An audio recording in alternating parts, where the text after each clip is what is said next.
이 시간 참 포도나무와 가지라는 주제로 함께 하나님 말씀 나누겠습니다. 여러분, 만약에 당신은 누구입니까? 라는 그러한 질문을 듣게 된다면 여러분들께서는 어떻게 대답하시겠습니까? 우리의 정체성은 어떻게 결정이 될 수 있을까요? 일반적으로 우리 자신이 누구인지, 그 정체성이 무엇인지를 알 수 있는 기준은 바로 내가 누구와 연결되어 있는가 라는 것에 의하여서 아마 그것이 정해질 수 있을 것입니다. 내가 누구와 붙어 있는가, 내가 누구와 연결되어 있는가 라는 것입니다. 고대 사회에 보면은 어떤 문화권이든지 전통적으로 나는 어느 자손의 누구누구의 아들이다, 누구의 딸이다 라고 말하는 경우가 많았습니다. 예를 들면은 한국에서는 재미있는 표현들이 많이 있습니다. 건넌마을 최진사댁 셋째 딸, 혹은 아랫마을 개똥이네 둘째 아들, 이런 식으로 그 사람을 표현했던 것입니다. 영어 이름에도 비슷한 것들이 많이 있습니다. 영국 역사 속에 그 켈트족의 언어를 보면은 바로 이 맥이라는 단어를 통해서 그것을 표현했습니다. 바로 이 맥이라는 단어가 아들이라는 뜻을 가지고 있어서, 예를 들면은 우리가 잘 아는 이름 맥도날드라고 하면은 도날드의 아들, 그리고 메가더 장군이라고 하면은 메가더라는 이름의 바로 아더의 아들이라는 그러한 뜻을 가지고 있습니다. 성경 속 유대인들의 모습을 봐도 그 아람어의 전통을 보면은 바라는 글자가 붙으면 아들이라는 것을 뜻합니다. 그래서 바디메오라고 하면은 디메오의 아들, 그리고 바돌로메라고 하면은 돌로메의 아들이라는 뜻을 가지고 있었던 것이죠. 이러한 것들이 어떠한 문화권에 쓰든지, 그리고 많은 언어에서 그러한 모습을 우리가 발견합니다. 이처럼 우리가 누구와 관련되어 있는가, 그리고 누구와 연결되어 있는가라는 것이 우리의 정체성을 결정해 주고 우리의 존재를 증명해 주는 것이 된다는 것입니다. 세상은 우리의 정체성을, 우리가 누구인지를 명확하게 알지 못하고, 그리고 때로는 그것을 우리로 하여금 망각하게 할 때가 많이 있습니다. 여러분, 어렸을 때 별명이 있으셨습니까? 우리가 어렸을 때, 제가 어렸을 때는 이름으로 별명을 참 많이 지었던 기억이 있습니다. 그래서 저도 별명이 있었는데 제 이름이 재상이기 때문에 친구들이 제사상이라고 그렇게 불렀습니다. 그래서 저의 존재가 있고 저의 이름이 확실히 있는데도 불구하고 제 이름을 불러주지 않고 저의 존재를 인정하지 않는 그러한 모습이었던 것이죠. 그래서 내가 누구인지 진짜인지 그것보다는 자신들의 재미를 위하여서, 그렇죠? 세상은 그렇게 우리의 진짜 존재를 감추려고 하는 그러한 모습일 때가 많다는 것입니다. 그러나 우리는 진짜 내가 누구인지, 나의 존재가 어떠한 존재인지, 우리의 정체성이 무엇인지를 확실히 알 수 있어야 될 줄로 믿습니다. 진정으로 우리는 모두 다 주님의 자녀이며 주님의 아들이라는 사실을 항상 기억해야 됩니다. 미국 테네시주의 주지사였던 벤 후퍼는 사생아로 태어났습니다. 그래서 아버지가 누구인지를 잘 몰랐습니다. 그래서 그가 어렸을 때 자라나는 그 과정 가운데 마을 사람들은 그를 가리켜서 손가락질하면서 아버지가 없다라고 그렇게 말했다고 합니다. 그것이 너무나 상처가 되어서 늘 이 벤은 고개를 숙이고 다녔고, 그리고 너는 누구의 아들이냐라는 그 질문만 듣게 된다면 항상 얼굴이 빨개지고 부끄러워했습니다. 그러던 어느 날 새로 부임한 목사님이 예배를 마치고 나가는 이 벤의 그 어깨를 붙잡고 말을 건넸습니다. 얘야, 너는 누구의 아들이니? 라고 물었던 것입니다. 벤이 당황해서 얼굴이 다시 빨개졌을 때 목사님은 그의 얼굴을 가만히 보더니 환하게 웃으시면서 말씀하셨습니다. 아, 내가 누구의 아들인지 내가 너의 얼굴을 보니 이제 알겠다. 나는 내 아버지, 너는 내 아버지의 얼굴을 완전히 쏙 빼닮았어. 너는 하나님의 아들이란다 라고 말했다고 합니다. 이 한마디가 이 소년 벤의 인생을 완전히 바꾸게 되었습니다. 그는 더 이상 고개를 숙이지 않게 되었고, 그리고 당당하게 자기의 존재를 드러내며 다닐 수 있게 되었습니다. 훗날 주지사가 된 벤은 이렇게 고백합니다. 내 정체성은 그날 목사님이 나에게 알려주신 하나님의 아들이라는 그 하나님과의 그 연결성에서 이제는 나의 존재가 시작되었습니다 라고 말했다고 합니다. 그렇습니다. 여러분, 우리의 정체성이 무엇인가? 우리의 존재가 무엇인가? 나는 누구인가? 우리는 그것을 알아야 합니다. 저와 여러분의 정체성은 무엇입니까? 우리는 모두 다 퀸즈 장로교회 교인으로 이 자리에 있습니다. 그렇기 때문에 우리가 퀸즈 장로교회 성도라는 것만 들어도 저 사람의 삶이 어떨 것이다, 어떤 사람일 것이다 라는 것이 어느 정도 짐작이 갑니다. 그런데 그보다 우리가 더 한 걸음 더 나아가서 우리의 영적인 존재, 우리의 영적인 그 자아가 무엇인가 라는 것을 생각해 볼 필요가 있습니다.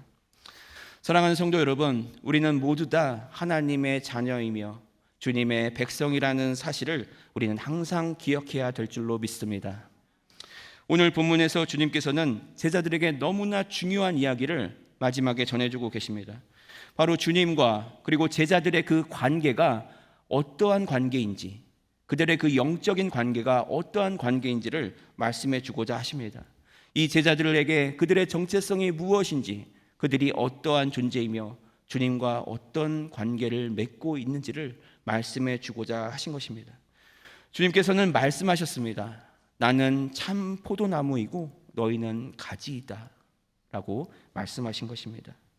한번 이 장면을 상상해 보시기 바랍니다. 참 포도나무가 있고 그리고 햇빛이 비추이는 그러한 넓은 초장에 이 아름다운 포도나무가 이제 그곳에 서 있습니다. 그리고 그곳에 이제 이 나무가 그늘을 만들고 그리고 그 그늘 아래 탱글탱글한 그러한 아름다운 포도 열매들이 맺힌 그러한 모습을 상상해 보시기 바랍니다. 참으로 평화로운 모습이고 그리고 아름다운 모습이 아닐 수 없습니다. 그러한 생각이, 그러한 상상이 우리 마음에 들 것인데, 그런데 여러분, 오늘 본문의 말씀을 보면은 사실 이 상황은 그렇게 아름답기만 한 그러한 상황이 아니었습니다. 바로 이 시간은 예수님이 돌아가시기 바로 직전, 십자가에 달려 죽으시기 전날 밤에 제자들이 모인 그 밤에 말씀해 주신 그러한 내용이었기 때문입니다. 그렇기 때문에 그 자리는 두려움과 긴장 그리고 떨림의 연속인 위기의 시간이었습니다. 예수님께서는 제자들에게 무서운 말씀을 더 많이 하셨습니다. 바로 너희들 중에 한 명은 나를 팔 것이다 라고 말했습니다. 그리고 곧 가룟 유다는 예수님을 떠나서 문 밖으로 나가게 됩니다. 그뿐만이 아니라 주님께서는 제자들에게 말씀하셨습니다. 내가 가는 곳에 너희는 따라올 수가 없다. 또 베드로에게는 말씀하시기를 너는 다 굴기 전에 나를 3번 배반하게 될 것이야 라고 말씀해 주셨던 것입니다. 그렇기 때문에 제자들은 모두 다 절망스럽고 그리고 근심에 가득 찬 그러한 상황이 되고 말았습니다. 이 상황 속에서 주님께서는 제자들에게 바로 이 말씀을 주신 것입니다. 나는 포도나무요 너희는 가지라고 말씀하셨던 것이죠. 그 이유는 바로 이 어려운 최후의 상황, 주님께서 십자가에 달리신 그 상황 속에서 가장 예수님께서 이 제자들에게 마지막으로 남겨주고 싶으셨던 그 메시지가 바로 나는 포도나무요 너희는 가지라는 그 영적인 관계를 마지막으로 전하고 가고 싶으셨기 때문입니다. 그리고 그것이 너무나 중요한 것이기에 반드시 전해주고자 하셨습니다. 죽음을 앞두고 마지막 비유로 자신과 제자들의 관계를 말씀하신 그 주님의 모습을 보면서 우리는 주님의 그 제자들을 향한 사랑과 그리고 그 간절한 마음을 발견하게 됩니다. 다른 것은 몰라도 이것만큼은 이 제자들에게 전해주고 가고 싶다라는 그러한 모습을 보여주고 계신 것이죠. 우리 교회 3월은 저희가 기도의 달로 보내고 있습니다. 그리고 지금 저희들은 사순절 서원 새벽 기도회를 통하여서 온 교회가 다 함께 기도로 함께 나아가는 그러한 시간을 보내고 있습니다. 이 시간 여러분에게 도전드리고 싶은 것은 우리가 반드시 알아야 할 것, 즉 나는 누구이며 그리고 우리가 기도를 올려드리는 대상이 누구인지, 그리고 우리의 기도를 들으시고 응답하시는 분과 나 자신과의 그 관계가 어떠한 관계인지를 우리는 꼭 알아야 된다는 것입니다.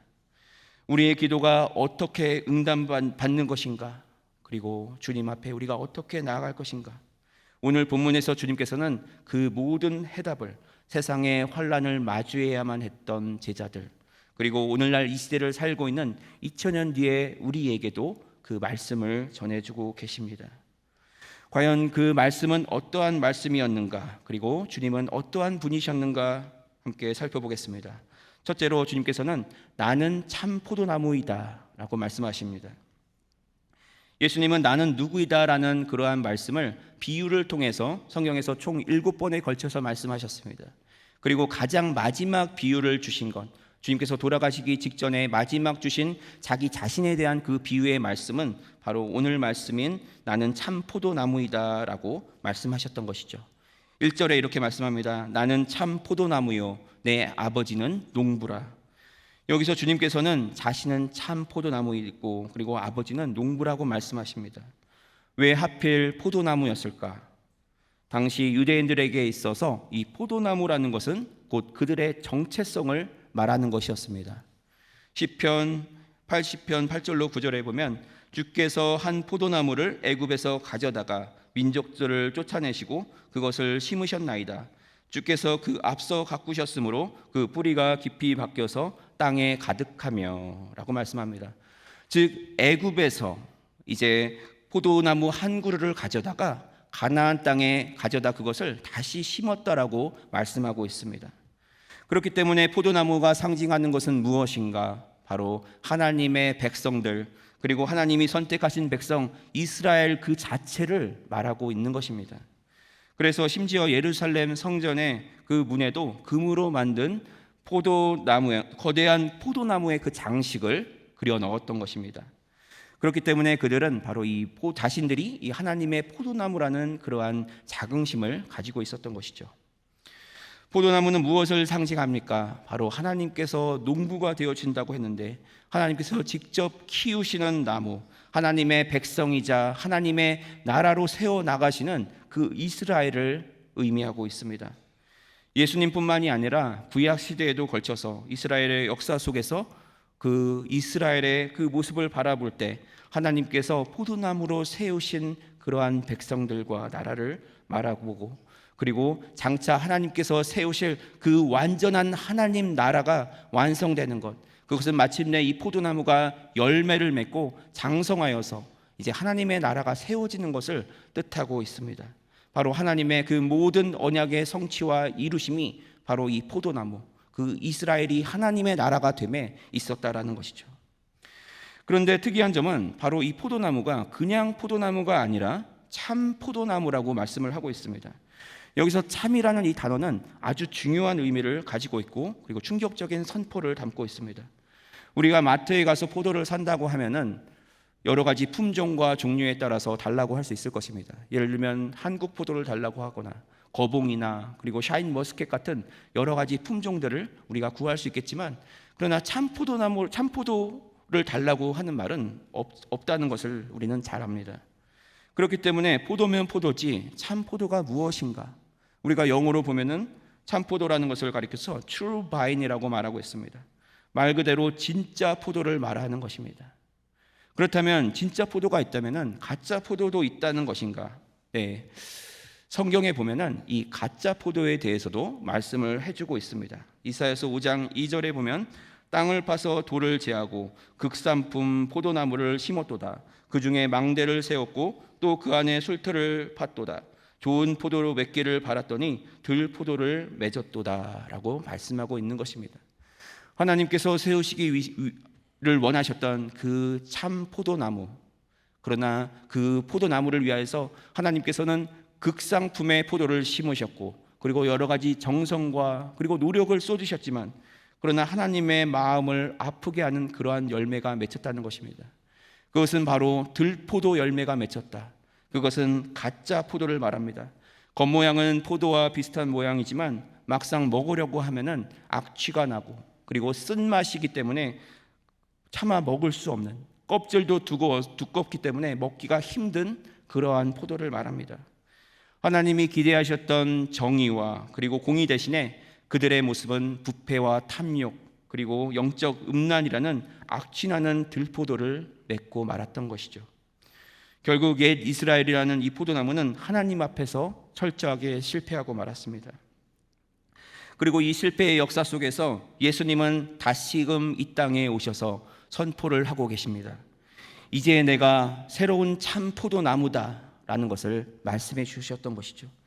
이 말씀은 더 이상 혈통적인 이스라엘이 하나님의 백성을 결정하는 그 기준이 아니다. 이제는 나와 연결된 자들, 즉 예수 그리스도와 연결된 자들은 이제 진정한 그 참포도의 열매로서, 그들이 가지로서 하나님의 귀한 열매들을 맺게 될 것이다. 이제 너희들은 나의 새로운 이스라엘, 새로운 포도나무에 맺히는 그 열매를 낳을 가지들이 된다라는 것을 말씀해 주시는 그러한 혁명적인 선포였던 것입니다. 구약의 이스라엘이 하나님의 열매를 드리는 데 실패한 그림자였다면, 이제 예수님은 하나님이 원하시는 열매를 온전히 맺어드리는 그 실체를 말하고 있습니다. 이제는 더 이상 그림자가 아니라 완전한 실체로서, 이스라엘 그 자체로서, 참 포도나무로서 이 땅에 오신 예수님을 말하고 있는 것입니다.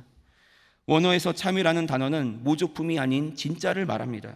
그림자가 아닌 바로 그 실체, 그 자체를 말한다는 것입니다. 세상은 우리를 살릴 것처럼 유혹하는 수많은 가짜 포도나무들을 가지고 있습니다. 돈과 명예와 그리고 권력과 심지어 종교적 혈통까지 우리를 구원할 것처럼 보이지만 그것들은 진액이 없는 마른 나무일 뿐이라는 것입니다. 오직 예수님만이 하늘의 그 놀라운 생명을 우리에게 공급하여 주시며 우리로 하여금 가지로서 그 열매를 맺게끔 하시는 그러한 진정한 하나님이 되시며 참된 통로가 되어 주신다는 것입니다. 이제 곧 제자들은 스승인 예수님을 잃고 그들은 환난의 가뭄을 맞이하게 됩니다. 그러나 주님께서는 그들을 향하여 약속해 주고 계신 것입니다. 너희가 국가나 혈통이라는 마른 땅에 뿌리 박지 않고 참 포도나무인 나에게만 붙어 있다면 어떤 가뭄 속에서도 마르지 않는 하늘의 진액을 공급받게 될 것이다 라는 것을 주님께서는 말씀해 주셨던 것입니다. 사랑하는 성도 여러분, 진정으로 예수 그리스도가 우리의 참 포도나무시며 우리가 바로 그 안에 거하고 있다라는 그 사실을 항상 기억하며 나아갈 때 우리는 하나님께서 원하시는 그 놀라운 일들을 감당하게 될 줄로 믿습니다. 둘째로 예수님께서는 말씀하십니다. 너희는 내 안에 거하는 가지이다 라고 말씀합니다. 5절 상반절에 보면 나는 포도나무요 너희는 가지라 라고 말씀합니다. 그런데 2절을 보면은 두 가지 종류의 가지를 말씀하고 있습니다. 한 가지는 열매를 맺는 가지이고 그리고 두 번째는 열매를 맺지 못하는 그러한 가지를 말하고 있습니다. 2절에 보면 물은 내게 붙어 있어 열매를 맺지 아니하는 가지는 아버지께서 그것을 제거해 버리시고 무릇 열매를 맺는 가지는 더 열매를 맺게 하려 하여 그것을 깨끗하게 하시느니라 라고 말씀하고 있습니다. 열매를 맺지 못하는 가지는 하나님 아버지께서 그것을 제하여 버리신다라고 말씀하고 있습니다. 근데 여기서 우리가 한 가지 주목해야 할 것은 농부이신 그 하나님의 손길을 우리는 기억해야 될 것입니다. 2절에 제거해 버리고라는 그 단어의 원어인 아이로를 사용하고 있는데 이 단어의 뜻을 살펴보면은 제거한다는 뜻도 있지만 그러나 그것을 들어 올린다라는 뜻도 있습니다. 그렇기 때문에 농부는 땅에 떨어져 흙이 묻은 가지를 그냥 버리는 것이 아니라 그것을 정성스럽게 들어 올려서 깨끗이 닦아주고 다시 빛을 보게 한다는 것이죠. 이것이 우리를 향한 하나님의 은혜라는 사실을 우리는 항상 기억해야 될 것입니다. 또한 열매를 더 깨끗한 열매로 그리고 많이 맺게 하기 위해서 깨끗하게 하신다라고 말씀합니다. 그것이 바로 가지치기라고 말할 수 있습니다. 잎만 무성하고 그리고 영양분만 뺏어가는 쓸데없는 가지들이 많다면 포도가 실하게 열매를 맺을 수 없기 때문입니다. 그것은 하나님께서 농부이신 하나님께서 우리를 버리시는 것이 아니라 우리로 하여금 더 좋은 열매를 많이 맺게 하기 위한 그러한 뜻이 있다는 것입니다. 그렇기 때문에 우리 삶에 불필요한 모든 욕심과 교만을 잘라내어서 더 귀한 열매를 맺게 하시기 위한 하나님의 뜻이 그 안에 있다는 것입니다. 열매 맺는 가지가 더 좋은 열매를 맺기 위해서는 반드시 충분한 그 영양분과 그리고 수분이 공급되어져야 있지만 그 열매를 맺을 수 있기 때문입니다. 왜 가지를 쳐내야 하는가? 식물학적으로 도장지라는 가지는 잎만 무성하게 나고 그리고 정작 열매를 맺어야 할 그 영양분을 가로채는 그러한 잎들을 말합니다. 우리 삶에 살펴보면 얼마나 잎만 무성한 그러한 잎들을 가지고 있는가. 잎은 무성하여서 우리가 주님께 집중하지 못하는 여러 가지 분주함과 욕심과 그리고 세상적인 자랑들이 있지 않느냐는 것입니다. 그러한 것에 우리의 시간과 그리고 노력과 에너지를 쏟게 된다면 우리는 결코 하나님이 원하시는 그 진정한 영적 열매, 그 참 포도나무의 열매를 맺기가 점점점 힘들어진다는 것입니다. 그렇기 때문에 그 잎은 무성할지언정 정작 맺어야 할 그 참 열매를 맺지 못한다면 그것은 아무런 의미가 없게 됩니다. 그렇기 때문에 하나님께서는 때때로 우리가 그것을 잘라냄을 당하는 것이 고통스럽고 아프지만 그러나 우리의 그러한 부분들을 잘라내심으로 우리가 영적인 열매를 맺을 수 있는 그 길로 인도해 주심을 말씀해 줍니다. 이것이 바로 열매를 맺는 고난의 신비인 것입니다. 히브리서 12장 11절에 말씀합니다.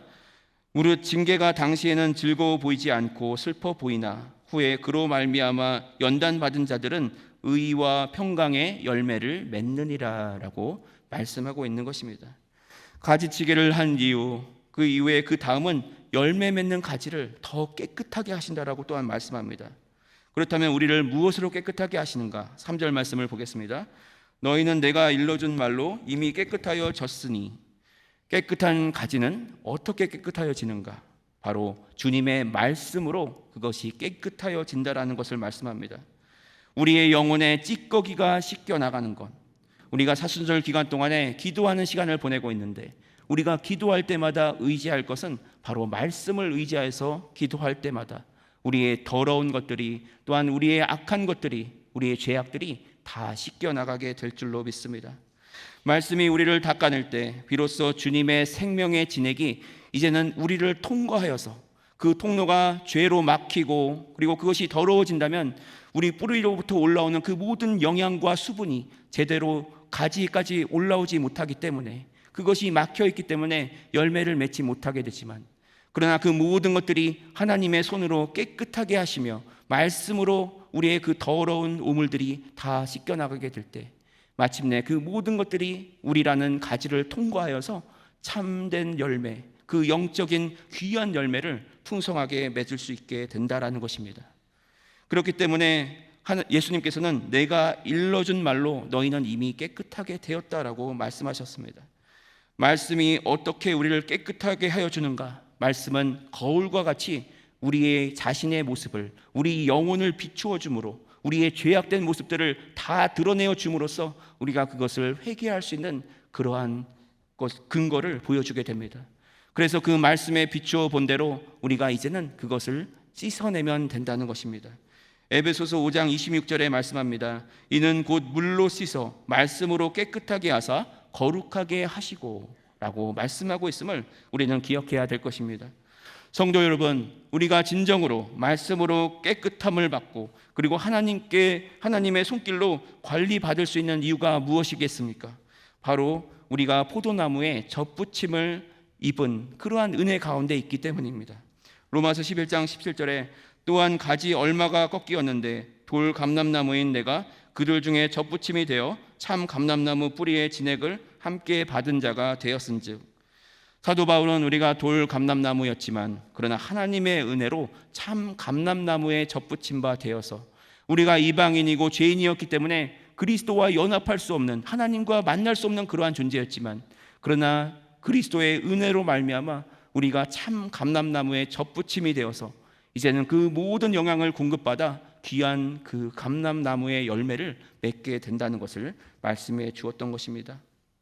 자격 없기 때문에 우리는 말라 죽거나 불태워져야 마땅했지만 그러나 예수 그리스도의 젖붙임을 받은 자마다 생명의 길로 그리고 그뿐만이 아니라 귀한 영적인 열매를 맺는 그러한 모습이 되어진다는 것입니다. 이제 우리가 할 일은 단 한 가지밖에 없습니다. 바로 농부 되시는 하나님의 손길을 신뢰하면서 그분을 붙잡고 그리고 함께 있는 것, 온전히 붙어 있는 것입니다. 내 삶의 아픈 가지치기가 일어날 때마다 원망하기보다는 주님이 나를 통하여서 더 큰 일을 이루시기를 원하시는구나, 나를 통하여 이루시기를 원하는 그러한 영적인 열매가 있으시구나라는 것을 생각하면서 믿음으로 그 시간을 이겨나가시는 저와 여러분들이 되시기를 주님의 이름으로 축원드립니다. 이제 마지막으로 주님께서는 열매를 많이 맺으라라고 말씀하셨습니다. 열매를 맺는 방법은 바로 단 한 가지, 참포도에 붙은 깨끗한 가지라면 열매를 맺을 수밖에 없다는 것입니다. 그렇기 때문에 우리는 열매 맺기 위해서 반드시 주님 안에 거해야 될 줄로 믿습니다. 가지가 스스로 열매를 맺을 수 있을까? 한번 생각해 보시기 바랍니다. 절대로 그럴 수 없다는 것입니다. 그렇다면 열매를 얻는 비법은 무엇인가? 함께 살펴보도록 하겠습니다. 5절 말씀을 함께 읽어보겠습니다. 나는 포도나무요 너희는 가지라. 그가 내 안에 내가 그 안에 거하면 사람이 열매를 많이 맺나니 나를 떠나서는 너희가 아무것도 할 수 없음이라. 아멘. 네, 만약 가지가 포도나무로부터 떨어진다면 아무것도 할 수 없지만, 그러나 우리가 주님 안에 거하게 된다면, 그 나무 안에 붙어 있게 된다면 우리는 열매를 맺게 될 것이다. 가지가 스스로 꽃을 피우거나 그리고 색깔 있는 열매를 만들어낼 힘은 전혀 없습니다. 그러나 포도나무에 붙어 있게 된다면 공급되는 수분과 양분으로 이제는 그 포도나무의 유전자를 통해서 포도나무의 열매가 이제 만들어지기 시작한다는 것입니다. 우리가 구원받은 이후의 삶은 바로 그러한 삶이 되어야 될 줄로 믿습니다. 열매를 맺어야 할 것을 우리가 알고 있지만 내 삶 가운데 그러한 영적인 열매가 맺히지 않고 있다면 우리는 우리 자신을 되돌아봐야 할 것입니다. 내가 과연 주님 안에 거하고 있는가? 나 자신 안에 깨끗함을 가지고 있는가? 내가 말씀을 품고 살아가고 있는가? 우리 자신을 되돌아볼 때 우리는 다시 한번 주님이 허락하시는 그 모든 영향을 공급받아서 열매 맺는 그러한 모습으로 나아갈 수 있는 그러한 모습이 다 되어져야 할 줄로 믿습니다. 이제 우리가 그 열매를 맺게 될 때 예수 그리스도의 향기를 품은 그러한 열매, 그러한 아름다운 열매, 진정한 참된 열매, 생명의 열매가 반드시 맺히게 될 줄로 믿습니다. 그러나 주님 안에 거하지 못하는 열매는 어떻게 된다고 하였는가? 6절을 보겠습니다. 사람이 내 안에 거하지 아니하면 가지처럼 밖에 버려져 마르나니 사람들이 그것을 모아다가 불에 던져 사르느니라. 주님 안에 거하지 않는 그 모든 가지들은 결국 버려져 마르게 되고 그리고 불사름을 당하게 되고 만다는 것을 말씀하고 있습니다. 얼마나 어리석은 일인가라는 것입니다. 그렇기 때문에 우리가 주님 앞으로 나아가지 못하고 주님으로부터 떨어져 있다면 우리는 한시라도 빨리 주님께로 돌아갈 수 있어야 될 줄로 믿습니다. 우리가 주님을 떠나서는 주님을 떠나서 하는 모든 열심은 겉보기에는 좋아 보일지 모르지만 그러나 영적으로는 이미 마른 막대기와 같다라는 그 사실을 우리는 항상 기억해야 될 것입니다. 그러나 주님 안에 거하면 놀라운 일이 시작되게 됩니다. 무엇인가? 바로 열매가 맺히기 시작한다는 것입니다. 가지들의 열매가 맺힘은 너무나 기쁜 일이 아닐 수 없습니다. 여기서 열매 맺히는 그 과정에 좀 더 집중해 보기 원합니다. 포도나무에 붙어 있어야 할 그 열매를 맺을 수 있지만 그러나 나무에서 떨어진다면 그것이 그 모든 가지들이 불태워질 것이다. 그러나 우리가 주님께 붙어 있다면 이제는 마침내 그 귀한 열매를 맺게 된다는 것입니다. 그렇기 때문에 우리는 반드시 주님 안에 붙어 있는 것, 주님과의 그 연결을 놓치지 않는 것, 주님과 동행하는 삶, 함께하는 그 삶을 우리가 항상 살아갈 수 있어야 될 줄로 믿습니다. 그것을 위해 필요한 것은 바로 우리가 항상 기도함으로 나아가는 것, 주님 앞에 기도함으로 나아갈 때 그 모든 것들이 이루어진다는 것입니다. 영국의 설교자 스펄전은 기도를 가리켜서 하늘의 은행에 넣는 수표라고 그렇게 말했습니다. 즉 수표를 쓸 때 우리가 노동을 할 필요가 없습니다. 그러나 그것은 마치 하늘의 곳간에 우리의 기도를 쌓아놓는 것과 같다. 그리고 그것이 필요할 때 언제든지 쓰임받을 수 있도록 그것을 쌓아놓는 것이다라는 것입니다. 그렇기 때문에 우리가 주님 안에 거한다면 우리는 그러한 열매를 반드시 맺게 될 줄로 믿습니다. 그리고 이제 우리의 삶 가운데 우리가 어느 날 눈뜨게 되는 그날, 우리가 잠을 자다가 눈을 뜬 그 순간에 이제 우리의 삶 가운데 맺히는 그러한 영적인 열매가 그 작은 열매로부터 시작하여서 그 열매가 점점점 커져가는 그 놀라운 일들을 우리의 눈으로 만나게 될 줄로 믿습니다. 주님께서는 다시 말씀하셨습니다. 7절에 보면 너희가 내 안에 거하고 내 말이 너희 안에 거하면 무엇이든지 원하는 대로 구하라 그리하면 이루리라 라고 말씀하십니다. 여기서 우리는 아주 중요한 영적 원리를 발견하게 됩니다.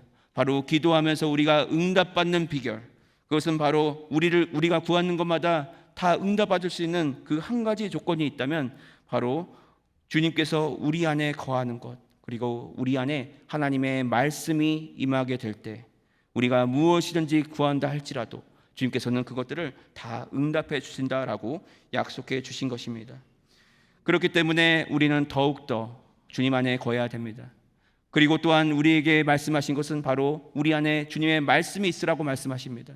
그 이유는 바로 그 말씀을 통하여서 우리가 잘못 구하는 것, 우리의 욕심으로 구하는 것, 우리의 정욕으로 구하는 것들이 이제는 다 정화되어서 이제 함부로 잘못된 것을 구하는 것이 아니라 하나님의 뜻에 합한 그러한 기도함으로써 그러한 기도를 올려드림으로써 응답받게 되는 역사가 임하게 된다는 것을 말씀합니다.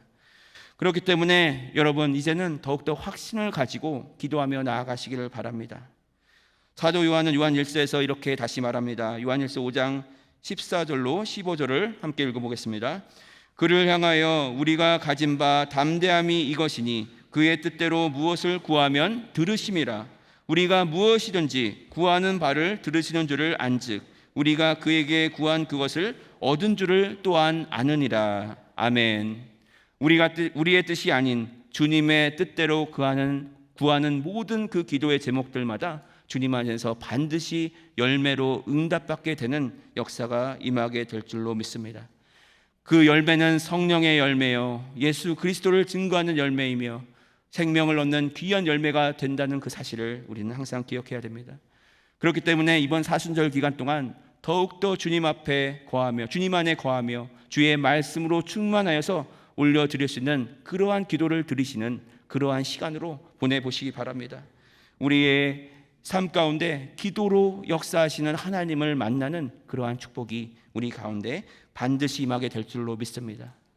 이제 마침내 우리가 열매를 맺게 될 때 어떠한 일이 일어나게 되는가? 8절 말씀을 다 함께 읽어보겠습니다.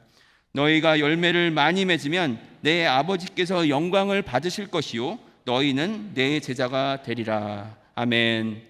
이제 맺히기 시작한 그 열매들이 주렁주렁 많이 달리기 시작하게 됩니다. 그리고 그 모든 것들을 그 열매들을 바라보시면서 기뻐하실 분, 그 모든 영광을 받으실 분은 바로 하나님 아버지이시다.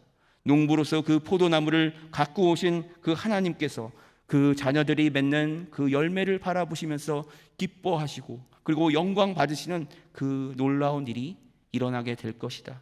그리고 그것이 바로 하나님 나라가 세워지는 그 역사라는 사실을 우리는 바라보게 될 줄로 믿습니다. 사랑하는 성도 여러분, 이제 우리는 우리의 정체성을 다시 되찾아야 합니다.